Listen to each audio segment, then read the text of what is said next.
teman-teman, Assalamualaikum warahmatullahi wabarakatuh. Sesuai judulnya, aku akan membahas tentang survive di Batam. Cari kerja di Batam itu susah banget gak sih gitu.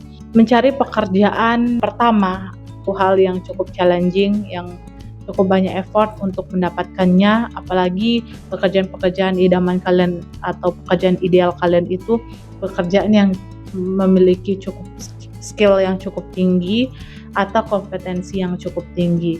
Nah, nggak jarang setelah teman-teman kesini, setelah waktu itu aku ke Batam tidak sesuai dengan ekspektasi yang aku punya.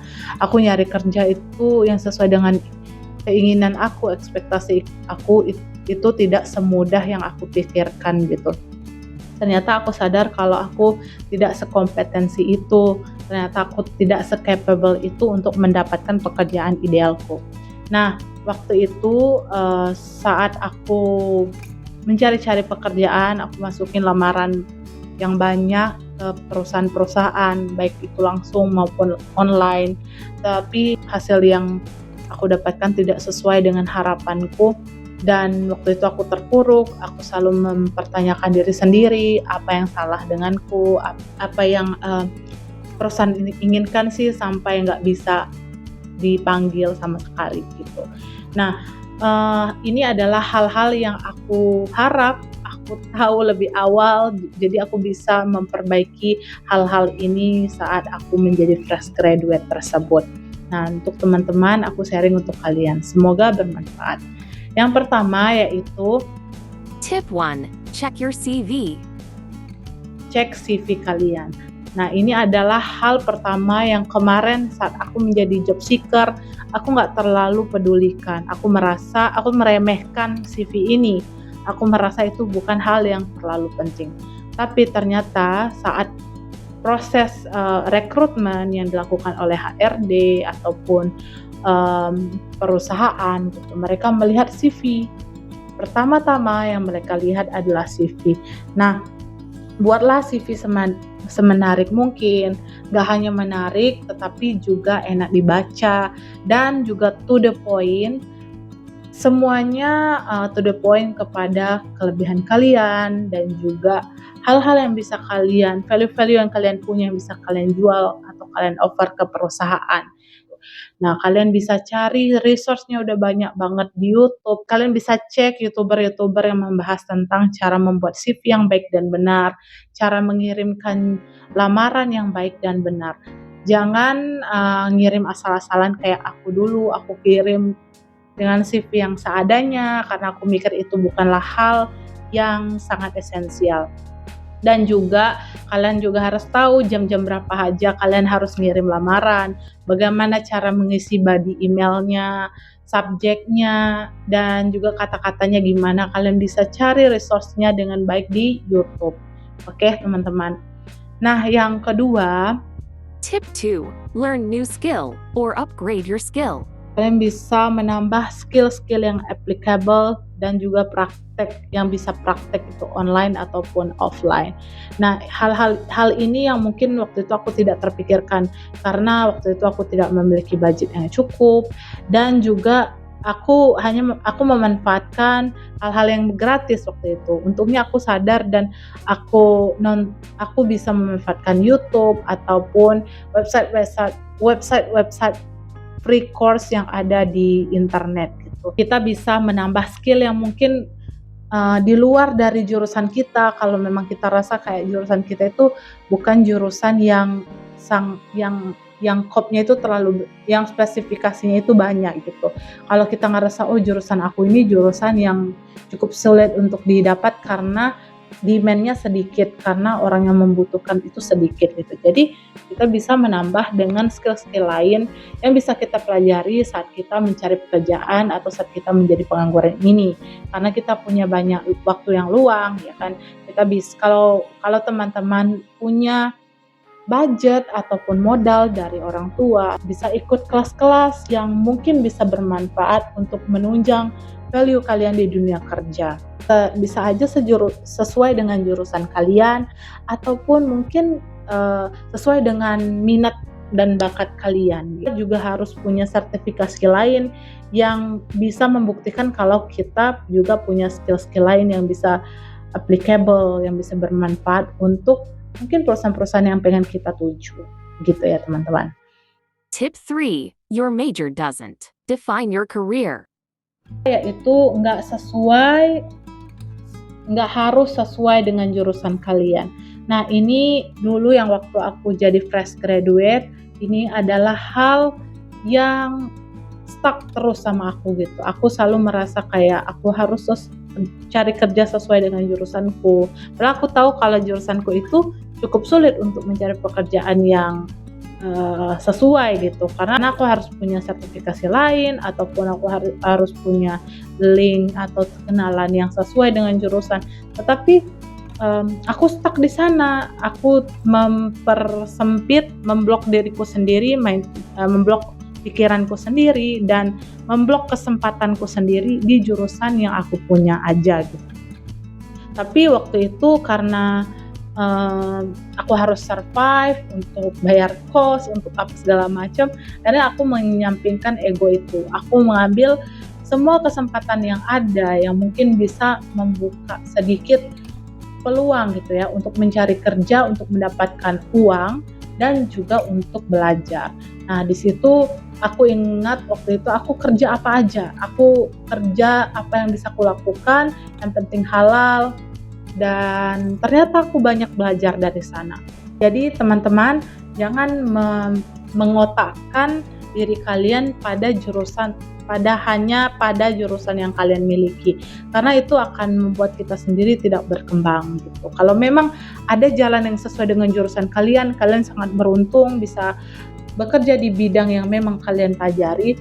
Tapi kalau kalian ngerasa kayak jurusan kalian tuh gitu, kalian udah berusaha semaksimal mungkin dan ternyata kalian nggak bisa menembus pekerjaan sesuai dengan jurusan kalian, mungkin ada pekerjaan-pekerjaan lain yang mungkin sesuai dengan skill kalian atau minat kalian, sehingga kalian bisa bekerja di sana gitu. Mungkin kalian bisa tumbuh di sana, siapa yang tahu.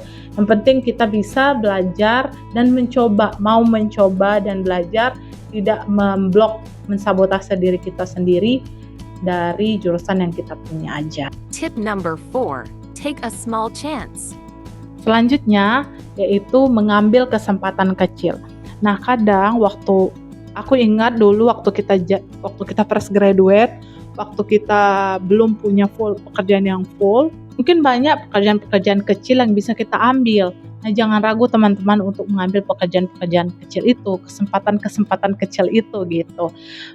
Kita punya banyak waktu luang. Aku ingat waktu aku masih banyak punya waktu luang, waktu aku nganggur, waktu itu aku belajar membuat video di YouTube dan aku tahu video-videonya itu ya jelek, apa segala macam kan, karena kita memang pemula.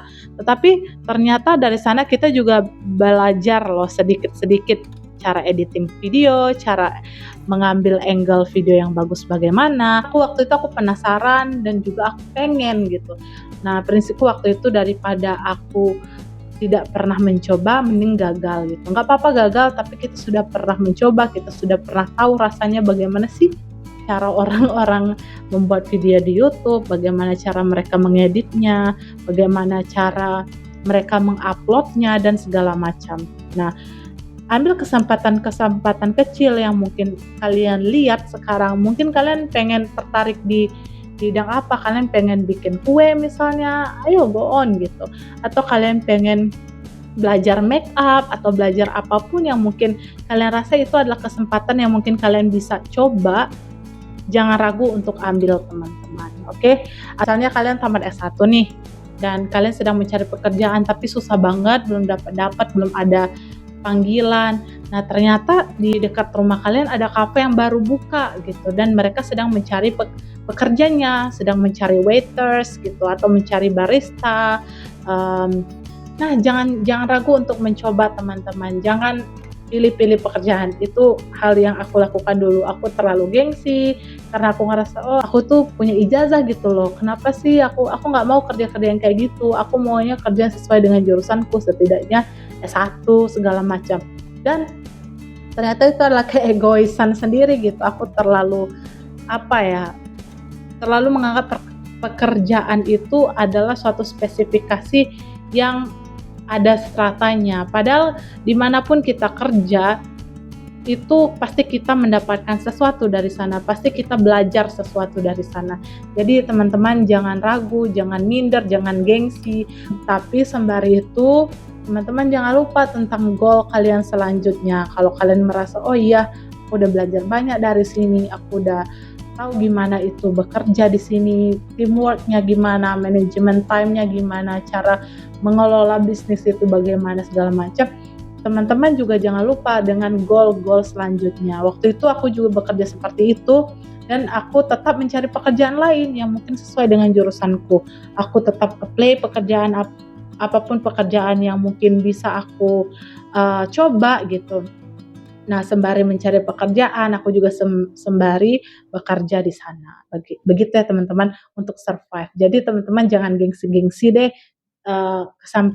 kesampingkan dulu deh rasa gengsi dan mindernya. Karena aku ngerasa sendiri, waktu itu aku gengsi, aku mau nangis, aku kayak merasa useless. Masa sih aku udah kuliah capek-capek, masa aku kerjanya gini? Karena tujuannya bukan cuma kesuksesan, sukses juga penting, tetapi yang terpenting adalah survive-nya. Di sini kan kita mau survive, apalagi keadaannya kayak aku bukan dari orang yang berada gitu. Untuk beli makan, untuk bayar kos dan segala macam ya. Jadi kita ambil aja semua kesempatan yang halal yang mungkin di depan mata kita, walaupun nggak sesuai jurusan, walaupun nggak sesuai sekolah kita, terserah, yang penting kita survive dulu. Itu sih mindset aku waktu itu.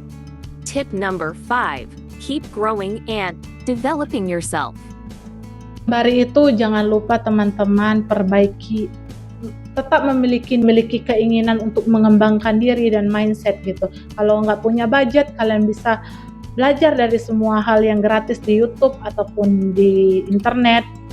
Kalau kalian misalnya pengen mengembangkan skill kalian, mengembangkan bahasa yang kalian punya, bahasa Inggris misalnya. Orang yang punya budget mungkin mereka ke Kampung Pare ataupun mereka les-les yang mahal-mahal itu gitu. Tapi kalau kita mungkin nggak punya budget, kalian bisa manfaatkan resource yang gratis di YouTube, belajar dari YouTube, belajar dari film misalnya. Atau kalau misalnya kemarin tuh aku ada bahas tentang aplikasi yang berguna banget untuk praktis bahasa Inggris. Kalau kalian pengen ngomong bahasa Inggris setiap hari tapi nggak punya teman, kalian bisa belajar di Fondi dan juga di Hai Lokal. Di sana teman-temannya baik banget, jadi kalian ada dapat community-nya, juga bisa belajar gitu. Nah itu gratis teman-teman, nggak usah jauh-jauh ke Pare. Tip number 6. Trust in Allah's plans. Juga berdoa sama Tuhan, tetap memperbaiki keimanan kita. Mungkin hal-hal yang kita alami sekarang, mungkin kita sedang melakukan hal yang tidak kita sukai, aku yakin Tuhan itu selalu terlibat loh dalam segala hal. Mungkin hal ini terjadi karena dia ingin menguji kita, bisa jadi. Mungkin ini adalah ujian yang dikasih sama Tuhan, karena mungkin ada hal baik ke depan yang akan kita dapatkan. Jadi kita diuji dulu nih, dikasih dulu yang sulit-sulitnya. Bisa nggak dia melewati? Kalau bisa, setelah itu mungkin kalian akan dapat reward, mungkin kalian akan dapat kesempatan yang baik gitu. Hidup itu kan fluktuatif ya teman-teman, kadang naik, kadang turun gitu. Yang penting kita tetap survive, kita tetap nggak berpangku tangan, jangan menyerah gitu. Walaupun jalannya kadang naik, kadang turun, kadang landai, kadang susah, kadang berbatu. Namanya juga hidup, inilah kehidupan yang sebenarnya gitu. Kita sama-sama survive di kehidupan kita sendiri. Orang-orang juga survive di kehidupan mereka sendiri. Dan yakinlah kalau ini bukan akhir dari kehidupan kita. Ini bukan akhir, ini adalah fase tersulit gitu, memang sulit, tapi ini bukan akhir dari segalanya. Banyak kesempatan yang akan kalian dapatkan selanjutnya, sama kalian tetap berproses dan juga tetap berusaha gitu. Dan juga teman-teman, saat kita turun, kita merasa sangat buruk, kita selalu mempertanyakan diri kita sendiri. Tetapi nanti teman-teman, kalau kita naik lagi, yang aku bilang tadi hidup itu fluktuatif, saat kita naik lagi, ingatlah waktu kita turun gitu, karena kita nggak tahu setelahnya kita akan turun lagi atau makin naik lagi gitu. Nah, saat kita naik misalnya keuangan teman-teman sudah stabil, sudah mulai stabil, terus juga segala pekerjaan juga udah mulai oke gitu. Nah, persiapkan untuk tabungan waktu kita turun, waktu kita susah lagi gitu. Nah, misalnya apa ya, misalnya tetap eee, memperbaiki diri, tetap menambah skill, terus juga menabung mungkin jangan dikasih foya-foya ya, jangan dihabiskan semua gitu, karena kita nggak tahu ke depan kita bagaimana. Kita yang belum punya dana darurat, kita harus simpan gitu. Karena ini untuk persiapan kita saat kita eee, nanti misalnya kita turun, siapa yang tahu gitu, hidup ini kan sangat tidak terprediksi gitu, Covid kemarin aja siapa yang tahu ya kan. Mungkin itu beberapa hal yang bisa aku share karena aku merasa sendiri, susahnya mencari pekerjaan, depresinya, merasa tidak berguna. Kalau aku lihat orang tua itu yang kayak udah berusaha mati-matian ya untuk kita, tetapi kita tidak bisa memenuhi ekspektasi mereka, kita tidak bisa menjadi orang yang bisa mereka andalkan, itu sedih banget. Apalagi kalau orang tua sakit kita nggak punya duit gitu ya, aduh itu sedih banget sih. Tapi ya itulah kehidupan ya teman-teman. Semoga dengan video ini kita bisa tetap bertumbuh, teman-teman yang sedang mencari pekerjaan sekarang tetap berusaha teman-teman, kalau memang susah banget sesuai dengan jurusan kalian, kalian coba pekerjaan apa aja yang mungkin bisa kalian lakukan, yang penting halal, demi untuk survive dulu gitu. Kunci utamanya survive dulu, oke? Itu aja yang bisa aku sampaikan, sampai jumpa di video selanjutnya. Bye.